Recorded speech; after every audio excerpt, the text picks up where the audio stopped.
why we're here tonight. And Miss Quinn Conyers, please let the people know what the Complexion Conversation is all about.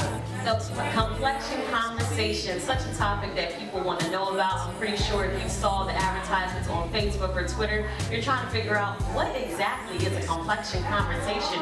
What are they going to talk about? What can we tweet about? Well, let's just say we are going not to keep you in the dark any longer. And it's interesting how we came up with this topic, and I'm pretty sure once or twice or maybe even 3 times in your life, you personally have been, I guess, a victim or a honoree of the complexion conversation. But I remember when I was younger especially, I was told that I was very pretty for a dark-skinned girl. I didn't know how to take that. Like, is that a compliment? Is that an insult? Like, should I feel some type of way? But on the reverse, I found out that I wasn't the only one. I found that there were a lot of dark-skinned women who had complexion issues. So we decided that HerStyleTv really does focus on beauty, business, entertainment, and lifestyle for young, diverse, professional women. And we make it our job every Tuesday night to discuss certain topics in that realm, but also bring you something live and real so you can see that we are faces behind the voices. So the complexion conversation is just that. We're talking about light skin, we're talking about dark skin. And it's not just an African American conversation as well, because there are some races that have light and dark, like Hispanics, Latinos. So with watching the documentary, we want to just kind of have some conversation pieces about it.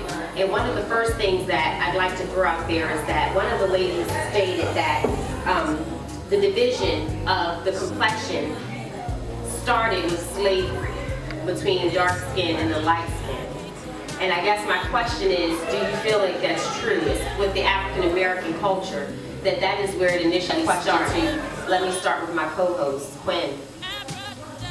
Absolutely. I mean, if you think about our history, we have been divided as a people since the beginning of time. So, like they mentioned in the video, if you were lighter, you were in the house. If you were darker, you were in the field. And it's interesting because I've had this conversation before I was a part of HerStyle with other people. And one of my really good friends is light skinned.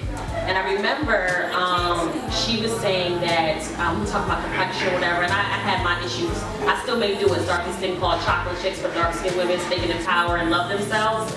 And I was like, you know, it's interesting because I think every dark skinned girl goes through the I wish I was a little bit lighter phase in their life.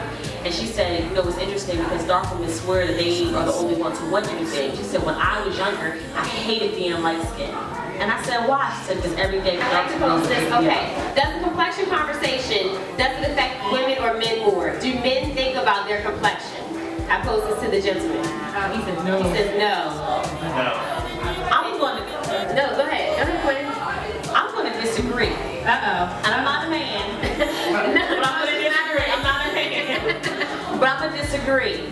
And the reason why I think that men now probably embrace themselves is because I think that darker skinned men are now embracing. We'll talk, I'm not going to go into that a little bit more.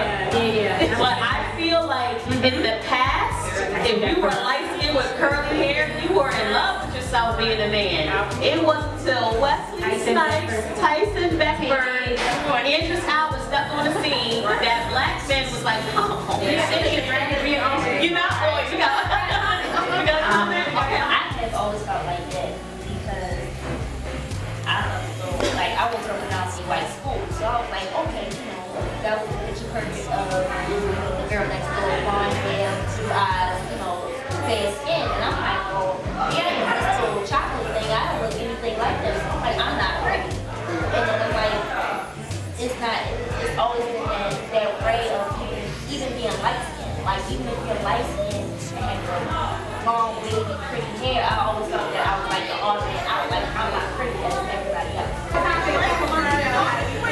And the issue that he has with being around dark complected men, and I always hear him say that they don't like to befriend him quickly because they feel like he's gonna steal their thunder sometimes. Because he feels like he's just like them, but they feel intimidated sometimes. Wow. And I've noticed that we've gone out and some guys don't gravitate to him. Really? Is he light skinned? He's light skinned. Okay. Yeah, they don't gravitate to him as quickly as they would a darker complected person. Okay. So I think that's an issue. I have seen that. Women contribute to it just as much though.